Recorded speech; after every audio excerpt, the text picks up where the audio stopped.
was one of the most dynamic lawyers that I've known, in that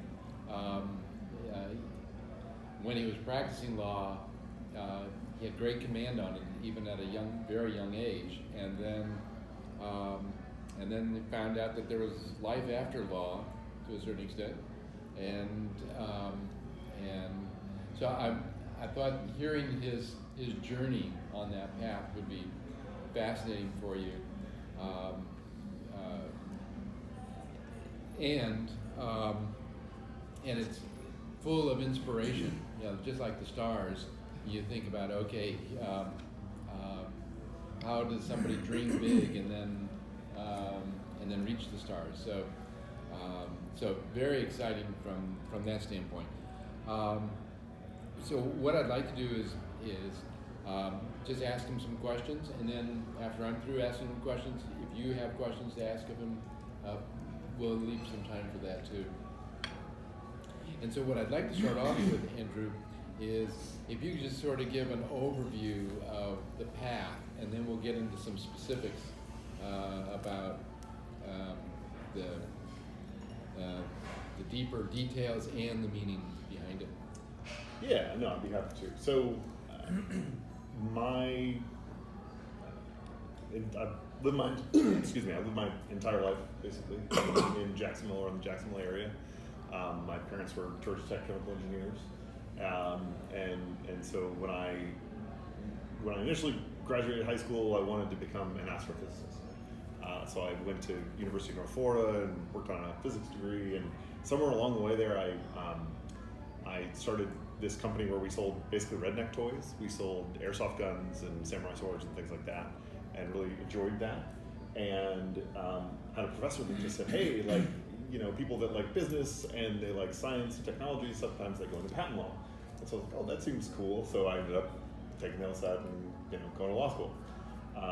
But I still really loved space, loved technology, and so the first job that I had as a 2L was actually working for this very small space company out in California, working on rockets that took off and landed and took off again.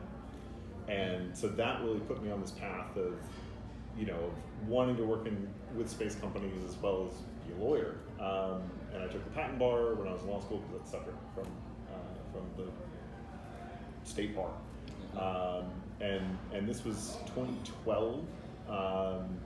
So there was still some kind of Great Recession and aftershocks, right, in our community, and I had a few clients from that time. I took the patent bar, and I had a few clients that were space companies that like doing patent searches and things for them.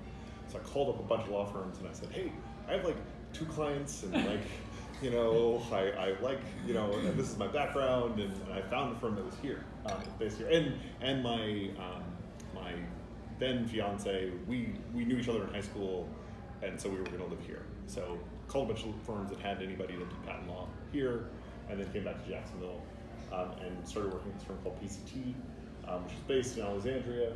The managing partner moved down here also for his wife, and started working there, and then grew a little practice, learned a lot there. He ended up actually going in-house at GE, and so then I had this, so then I kind of just kept growing it to the point where until my largest client at the time was this company called Made in Space, which, as the name implies, was working on manufacturing things in space. And they had their CEO and then one of their other co-founders create this other company kind of on a lark and get over a weekend like 50,000 users, and then this big VC called Sequoia invested in them, and Ashton Kutcher wanted to invest in them. And so they said, hey, can you help us out with this, and can you come take over Made in Space? And I was like, that seems pretty awesome. If you'd asked me the day before, what was your dream job, I would have been like, oh, general counsel of like SpaceX. But then when I heard that, I was like, no, that's what I want to do. I want to build this cool space company. And so was able to do that, and was very fortunate to grow that company from about a dozen folks to about 140 folks, and then sold that And then the company we sold that to, I became the president of, and we bought 7 companies total and took that public on the New York Stock Exchange in 2021. And then, from there, started this new venture that I have called Starcatcher, which is focused on enabling satellites, like supercharging satellites, enabling them to have more power when they're in eclipse, and just really unlock their capabilities. Wow. Yeah. What a new frontier, huh? So let me ask you some specifics then. Okay, so you were at school here. What school was it? University of North Florida. University of North Florida. Before that, what school? Oh, I graduated from Bartram Trail High School. Bartram Trail. Okay. And your parents were astrophysicists? Chemical engineers. Chemical engineers. Yeah. My mom actually taught physics and chemistry at Bartram. My dad, until about a year ago, worked at the Georgia Pacific Paper Mill in Palatka, doing chemical engineer things, making tissue paper for people. Okay. So, and did you think it was more hereditary or more, was it more nature or nurture, your scientific interest? I have 3 kids now, and I'm a firm believer that you can kind of steer them in the direction of interest. Mm-hmm. Like, if you really like something, they'll at least give it a shot. Yeah. I haven't been able to get any of my kids into soccer, which is a great shame. But they like space. They like we play a lot of the same video games. Oh yeah. Okay. So yeah, my parents, especially my mom, she is a voracious reader, lots and lots of sci-fi. So I was just kind of fed this steady diet of science fiction, and then also like had a placemat that was the planets, and another one that was the periodic table. So there was a lot of like nurture pointing me. Yeah, in I that can see direction. that. Yeah. Right. That's right. Yes. So good. Any lessons that you learned out of law school? And what Stetson? Yes. Yeah. So I graduated from Stetson. I was really afraid the first year at law school, because most people that go to law school are, have some sort of liberal arts background, or have like a poli-sci degree or an English degree or something like that, and so really good writers is what my perception was, and I just had like this physics background, and writing these very dry like scientific papers at most, but mostly like working with experimental equipment, and so I was like really afraid about the writing. But what it turned out, somewhat, I felt kind of lucky, is that, thinking like a lawyer, like the sort of IRAC, like issue rule, analysis, conclusion kind of process that they teach you is very similar to like the scientific method of like hypothesis, analysis, conclusion kind of work. So I had some training that was relevant to that. And there was like one other person in my class that had a technical background, so we got to we could talk about things, and then everyone else, it worked out. Yeah, nice. Did you come out with good grades out of Stetson? Yeah, I think so. Yeah, no, I mean, I did well. Like I got in, I got in kind of late. I had to kind of like advocate for myself, and my aunt had graduated from there, but I got in, and then I did eventually get like a partial scholarship, there. So, so yeah, it was good, and it was really nice to, after my 1L year, start doing internships and working, and then in my 3rd year, I basically just worked remotely for that little space company that I mentioned. It's called Maston Space Systems. As well as did my studies. Right. And you were saying something about being an entrepreneur. You were making what?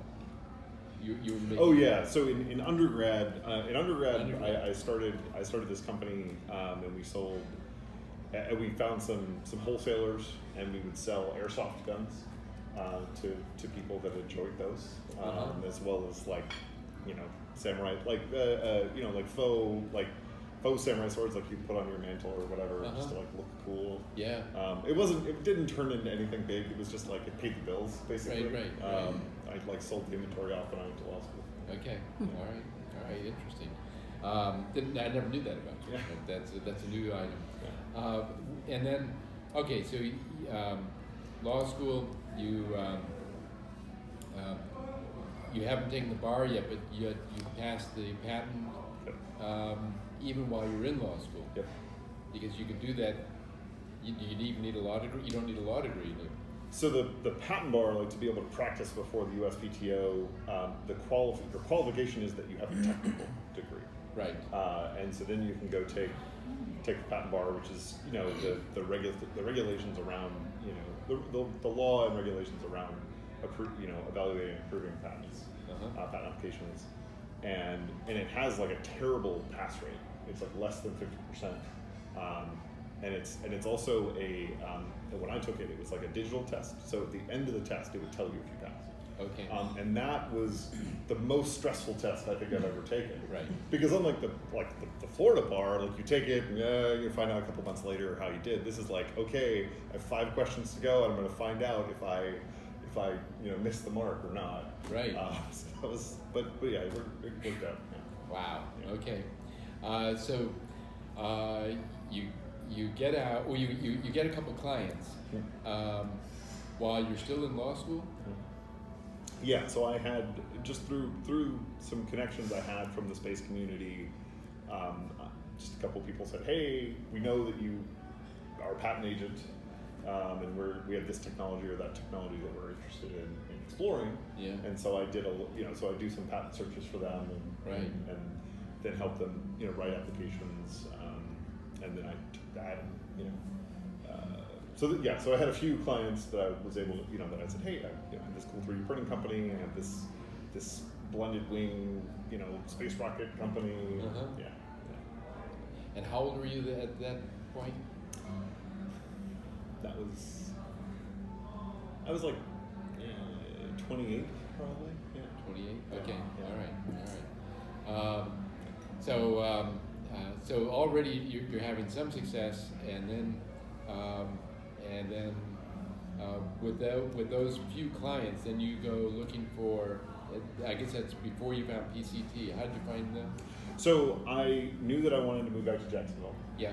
And so I went on the USPTO website, which lists all the patent lawyers and where they are, what firms they are, and I just called all the patent lawyers that were listed, and it just said, hey, like I have like $15,000 in business, and and I thought that was like a lot, and of course that was just a laughably low amount of money, and then talked to a few, and most folks were like, oh, we're not hiring, we're first year associates right now, but this gentleman, Ray Million, said, oh yeah, we just got this piece of business with this this large software company, and I could, it's going to be kind of a like an eat what you kill model, but I'll feed you some, and so I was like, okay, that sounds great, and so did that. Yeah. Okay. And how long did you do that? So that was about 3 years. 3 years. Yeah. Okay. And so as long as Ray, is that what you say? Mm-hmm. As long as Ray was there, then I guess you were sort of protected and could do what you needed to do. Yeah, no, it was definitely an interesting. It was a really interesting experience because he had a really great pedigree. Like he'd come from some big firms and like American Express before that. So we had some steady deal flow, and he was a really good mentor. Like he taught me a lot, both about like the practice of law and the business of law. And I was fortunate to help some other attorneys as they were kind of getting toward the end of their careers and wanting to retire, to help them transition their books of business and take care of their clients and all that kind of stuff. So that worked out really well. But yeah, Ray, about 2 years into that, Ray was hired. Ray actually went in-house at a large, multinational technology firm. And so then I kind of had. So I was kind of responsible for the office up here, and then there was another partner up in Alexandria, Virginia, that I interfaced with. Yeah. you seem to have at that point 2 target markets, if I recall. Mm-hmm. What were those 2 target markets? So my practice was really heavily focused on essentially space and I guess what we now call like SaaS, like software as a service kind of companies, like technology, early stage technology companies. Right. So that time period was in Jacksonville. We had this this festival that would happen every year called One Spark. Yeah, that was great. Yeah, One Spark was really fun, right? Like it was this billed as this like in-person crowdfunding festival. It's like people coming with their new technologies and everything, and that was really neat. And so there was some momentum in Jacksonville around building a tech community, and then also trying to build that tech community in downtown Jacksonville.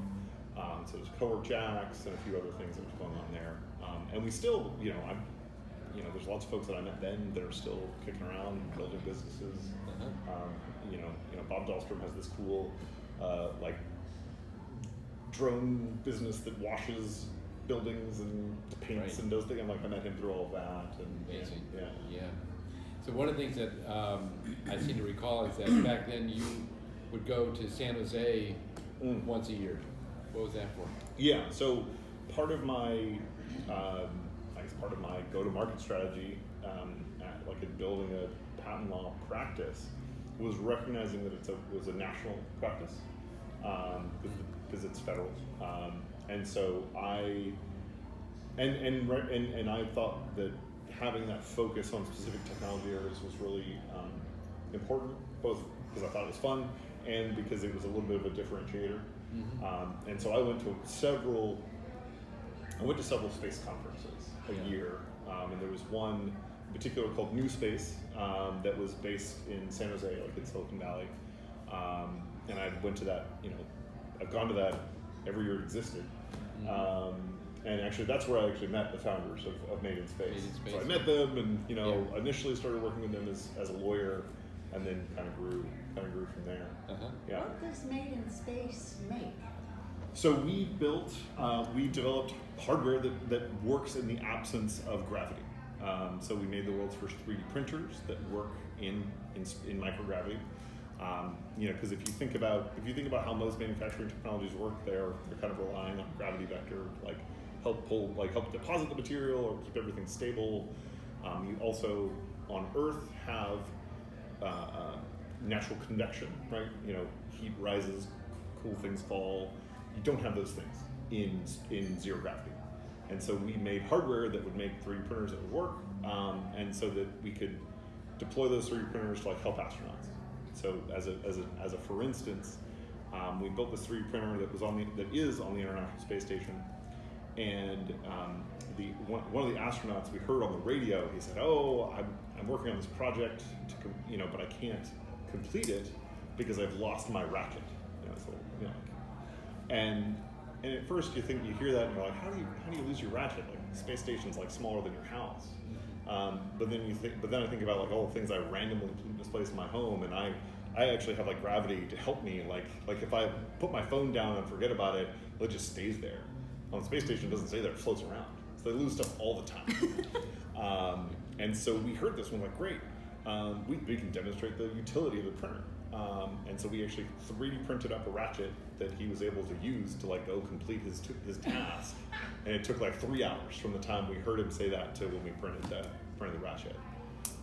So it's the fastest delivery anybody's ever delivered something to the International Space Station, and which is a fun story. But then you think about Apollo 13, whether you're familiar with the movie or the actual mission, they had to, they kludged all these parts together to take a square filter and try to fit it into a round receptacle, because they had this emergency situation and things, they needed adapters. They had to build that.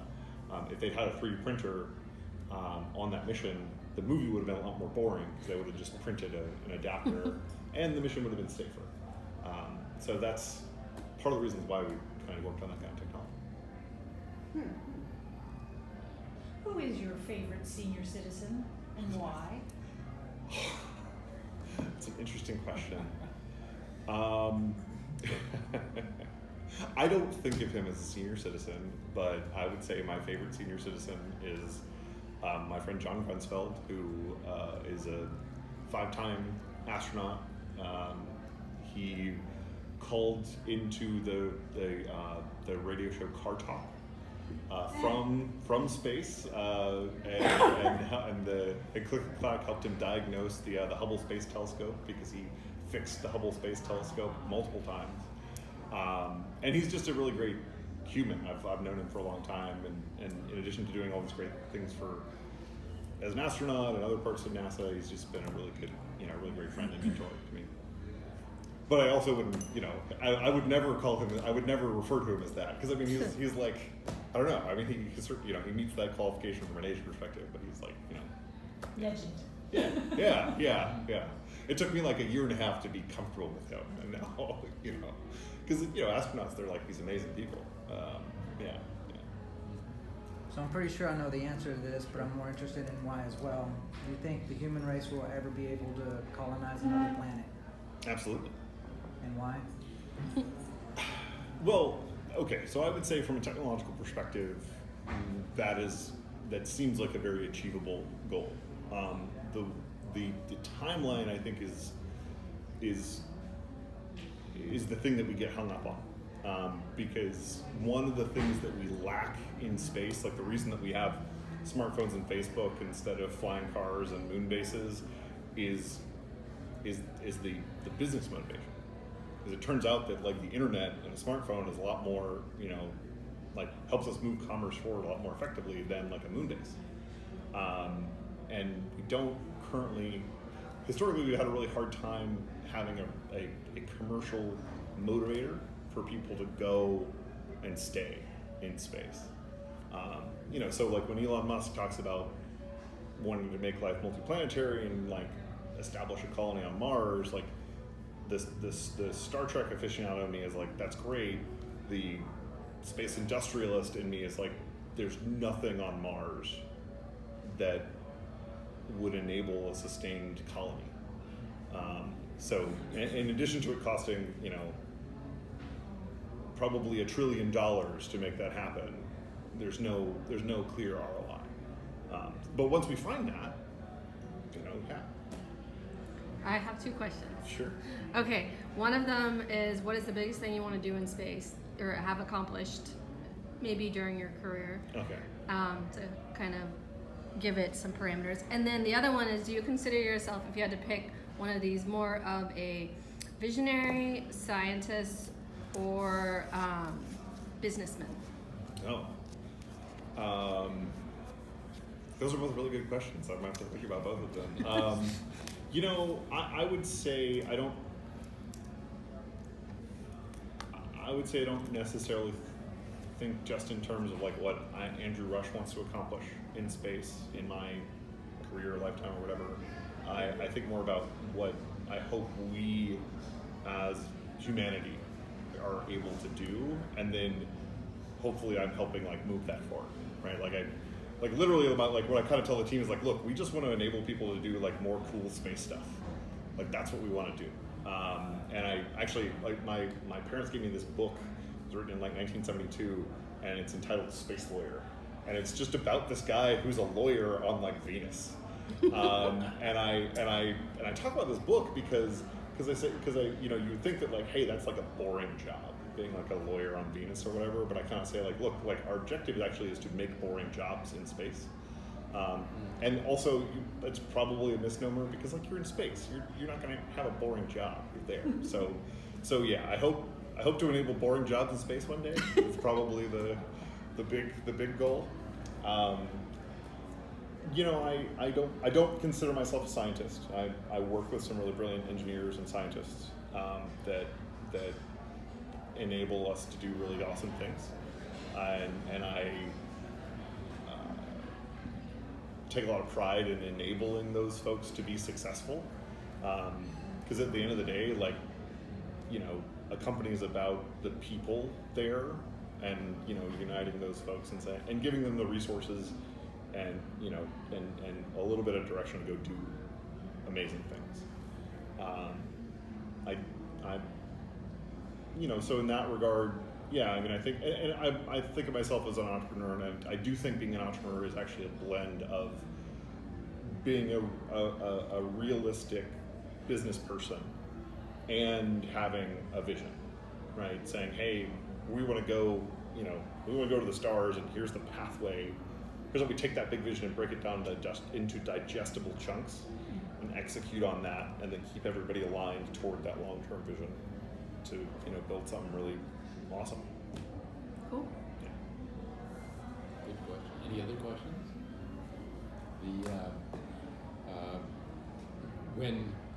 So the project that you're working on now, can you give us some details of what that is?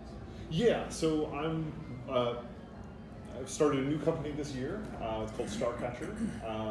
Our goal is to eliminate power constraints on spacecraft, because when you think about how, like, the industrialization, the commercialization of a new frontier, it really comes down to three things.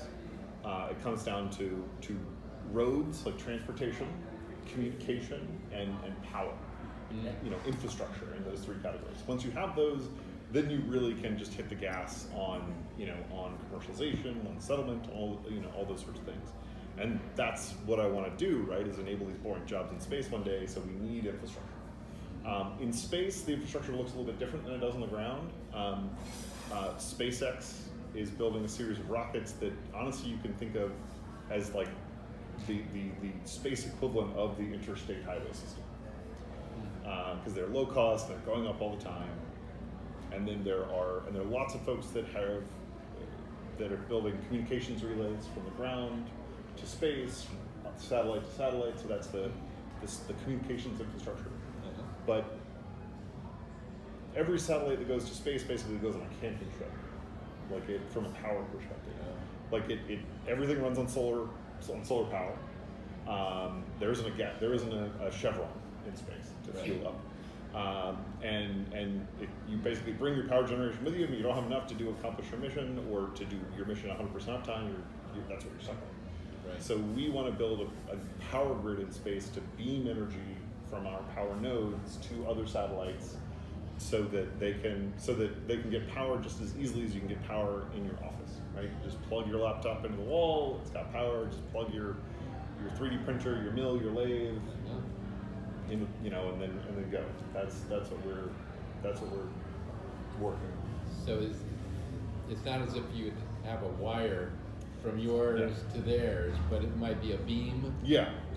We're basically, so the way it works is every satellite already has solar panels, and solar panels are really efficient at taking visible light and converting that into electricity. Right. So our power nodes are really just big directable LED flashlights. Right.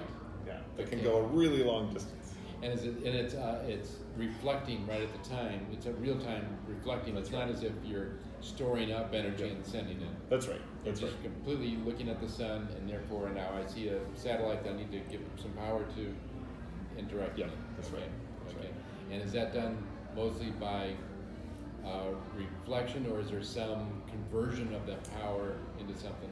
Yeah, so we take in the broad emission spectrum from the sun, and we run that through special crystals called gain mediums, and that takes it from all the wavelengths the sun puts out to like 3 that your solar array really likes to turn into energy, and then we have those beams and we redirect them.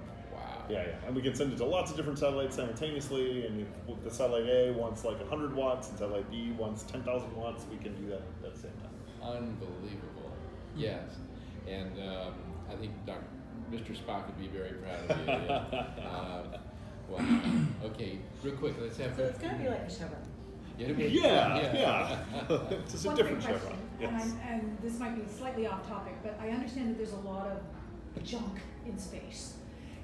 Is part of your future plan of the boring jobs creating a garbage truck that cleans up our space? Yeah, there is a lot of we refer to it as space debris.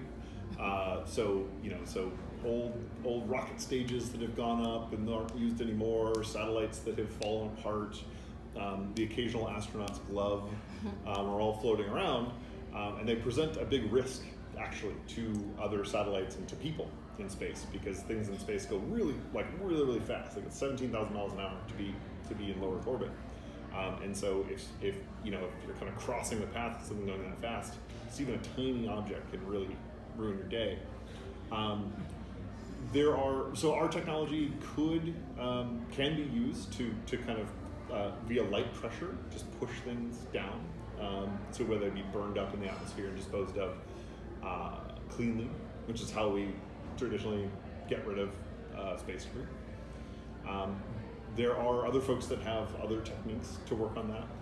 One of the issues that we face is kind of like with our planet's oceans, is there's this tragedy of the commons, that there's nobody that will pay you to clean up the oceans in most cases, and there's no one that will pay you currently to clean up space. So there's an opportunity for us as humans to kind of like learn from our previous mistakes and say, hey, how do we have good processes in place, good regulations to encourage people to not, dirty space in the way that we've dirtied our commons in the past, and then also, hey, can we get together and put some resources behind that so that entrepreneurs or big companies or whoever can, will be motivated to solve that problem. So we need to have a tax or a tariff on everything that goes up, and that money just simply goes into a pot for cleanup later. I mean, that would be one approach. Yeah, that would be one approach. Another way that we're addressing it right now is, in order for me to send a satellite to space, I have to get licenses from like the FAA and several other organizations, and they say as a condition of their licenses now I have to have a deorbit plan.